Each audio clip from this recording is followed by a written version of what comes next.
मोनसे गोदान बर' music video update लानानै फैलायबाय। नोंथांमोना आंनि भिडिअखौ स्किप खालामालासिनो जोबजासिम नायलाङो, होनबासो मिथिगोन माबे चेनेलाव होदों।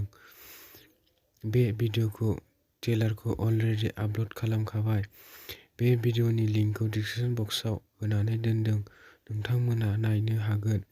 भिडिअखौ नायखांबायबा माबायदि मोनदों कमेन्ट खालाम आरो बेफोरबायदि भिडिअखौ नायनो मोजां मोनोबा आंनि चेनेलखौ साबस्क्राइब खालामना लानो हागोन, मानोना आं बेबायदिनो बर' फिल्म आरो बर' मिउजिक भिडिअनि सोमोन्दै निउस लानानै फैयो बे चेनेलाव। नोंथांमोना बेफोरबायदि भिडिअखौ नायनो मोजां मोनोब्ला चेनेलखौ साबस्क्राइब खालामना लानो हागोन।